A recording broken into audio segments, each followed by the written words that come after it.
اللہ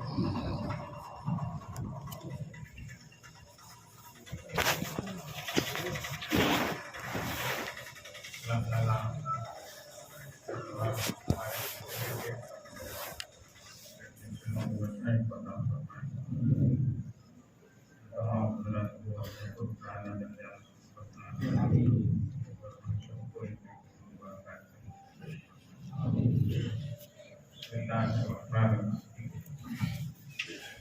الحمد للہ وکفا وسلام علی عبادہ الذین اصطفى اما بعد اعوذ باللہ من الشیطان الرجیم بسم اللہ الرحمن الرحیم ان اللہ اشتری من المؤمنین انفسهم واموالهم بأن لهم الجنہ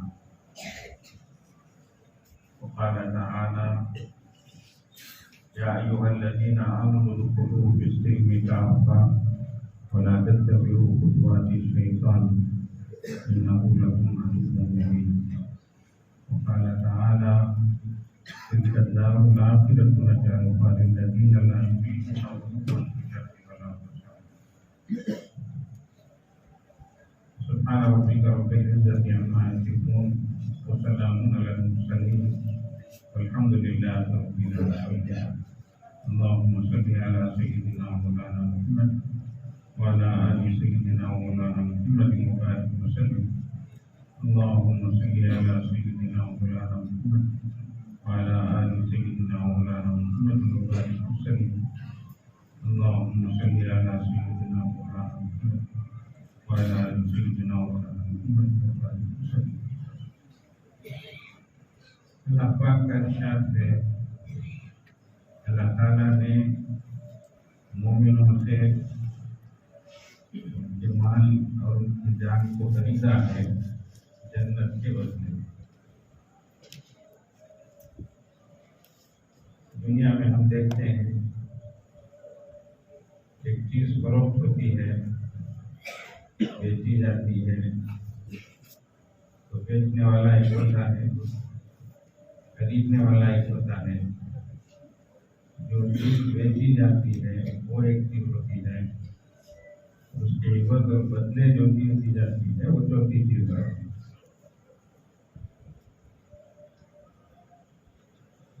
بیچنے والے کو عربی میں بائع کہتے ہیں، موٹی زبان میں سمجھنے کے لیے بائع کہتے ہیں، اور خریدنے والا جو ہوتا ہے اس کو مشتری بولتے ہیں۔